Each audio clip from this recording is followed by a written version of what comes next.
Bem-vindo, bem-vinda, tudo bem com vocês? E hoje aqui no canal Francisco Coco, vamos fazer essa singela homenagem a esse ator que fez tanta coisa e vamos conferir os 5 papéis mais marcantes do Francisco Coco, que nos deixou um legado aí de vários trabalhos. E fica comigo até o final do vídeo para conferir esses 5 papéis.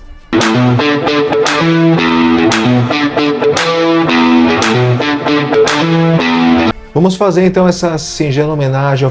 E o Francisco Coco, gente, partiu dia 19 de junho, aos 91 anos, mas ele fez tanta coisa na televisão.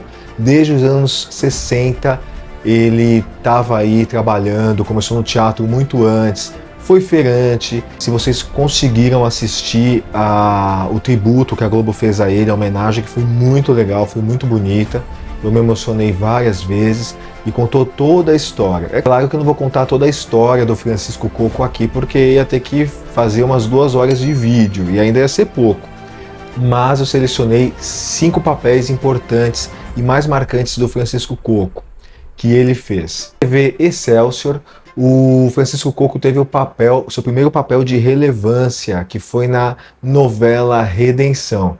E, gente, muito antes de Grey's Anatomy, desses seriados médicos, ele já fazia um médico, ele já foi pioneiro no negócio aí. Ele fazia o Dr. Fernando, que chegou na cidade de Redenção, e aí ele mexeu ali com o coração de 3 mulheres, e aí teve uma disputa, uma morreu, enfim. Só sei, gente, que a novela ficou no ar de 66 a 68. E o Francisco Coco ficou firmão aí na série, nessa novela, que é quase uma série, nesses 2 anos.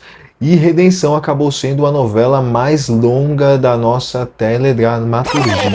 Olha, quase gaguejei, teledramaturgia. E vamos lá para o ano de 72, onde o Francisco Coco viveu um dos seus grandes papéis na novela Selva de Pedra, escrita pela Janete Claire. Ele era o Cristiano Vilhena, filho de pastor, um rapaz humilde, mas muito ambicioso. E aí ele se apaixona pela Simone, vivida pela Regina Duarte, que teve o remake, né, que foi o Tony Ramos e a Fernanda Torres. O remake não foi tão bem assim. Já essa versão teve 100% de audiência no Ibope. Isso nunca mais se repetiu, gente. Mas já imaginou uma novela dar 100% no Ibope? O país todo, em 72, parando para ver Selva de Pedra? Era mais que a Copa do Mundo. E aí o Francisco Coco vivia esse mocinho, que tinha umas atitudes ali meio dúbias, tinha uns comportamentos meio estranhos, ele queria crescer a qualquer custo. Ilude a coitada da Fernanda, vivida pela Dina Spatz, que eu acho incrível, linda. Deixa a coitada no altar, ferra a cabeça dela. E aí foi um dos maiores papéis do Francisco Coco. Se você é um noveleiro que se preze, tem que assistir a primeira versão de Selva de Pedra. Eu não é vendaval, é vendaval. Em 75, o Francisco Coco vivia mais um grande papel, que foi o Carlão de Pecado Capital, ao lado da Beth Faria, que era a mocinha dele. O taxista Carlão vive um drama de consciência, né? Porque os bandidos esqueceram lá a mala cheia de dinheiro no táxi dele, e isso atormenta ele. Também é um mocinho, ele fazia uns mocinhos meio complicados, assim, tinha um drama, tinham umas atitudes, né? Aquele tipo de mocinho que a gente gosta, que não é perfeito, e só que ele era meio machão, era meio grosso, maltratava a Lucinha, enfim, hoje em dia ninguém ia gostar do Carlão, não. Mas na época ele era um sucesso, as meninas queriam ter o tipo do Carlão, e aí, gente, ele fica nesse drama, se ele devolve o dinheiro para a polícia ou se ele usa o dinheiro. Em suma, tem a cena clássica dele no último capítulo morrendo, abraçado com a mala, e que todo mundo lembra dessa cena tão marcante.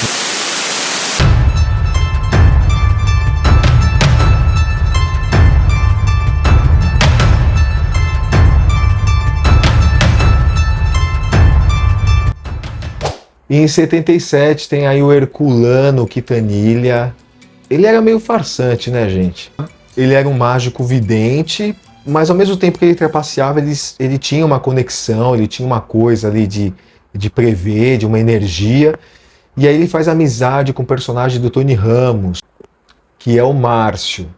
E daí ele começa a exercer ali uma influência na família Ayala. Ah, e sem dizer que eu esqueci de falar que o personagem antes disso ficou preso, né? Depois que ele sai da cadeia, ele começa a trabalhar com o mágico e vidente. Gente, não esqueci a informação. Antes que alguém fale, Você esqueceu de falar tal coisa, eu quis vocês adoram, apontar. pedir para vocês curtirem, comentar, se inscrevam no canal e curta, comente. Cada comentário, cada curtida de vocês ajuda o canal a engajar. Que vejo flores em você, pam, pam, pam. Quem não lembra do outro, né? Claro que você, se você é muito jovem, você não vai lembrar, né? Eu era criança, muito pequeno, mas já me contaram. Enfim, o Francisco Coco já viveu gêmeos. E na novela O Outro, ele vivia um rico. Paulo Della Santa era um empresário rico. E, gente, tinha o Denizardi, que era o dono do Ferro Velho. Eles se encontram e veem a semelhança, e aí trocam de identidade, dá um rolo danado. Só sei que o Paulo é pai da personagem da Malu Mader, só que daí o outro que está se passando por ele namora com a personagem da Malu Mader, quer dizer, o tio namora com a sobrinha. E é um rolo danado essa novela. Eu não tive a chance de assistir ainda, tenho até curiosidade de assistir. O outro é a novela do Aguinaldo Silva, e posso até fazer vídeo, né? Vou até falar com um amigo que assistiu o outro e não gostou muito.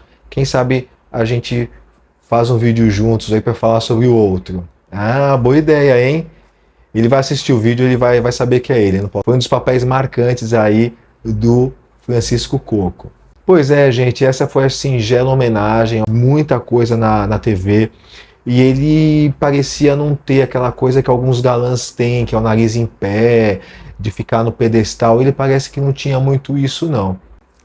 E eu vou ficando por aqui, a gente se vê no próximo vídeo. Não se esqueça de se inscrever no canal, curtir, comentar, compartilhar. E você ajuda muito compartilhando, curtindo, comentando. Comenta aqui embaixo qual o trabalho que vocês gostaram do Francisco Coco, qual lembrança que vocês têm, tá ok? A gente se vê no próximo vídeo. Até lá, tchau, tchau, fiquem com Deus.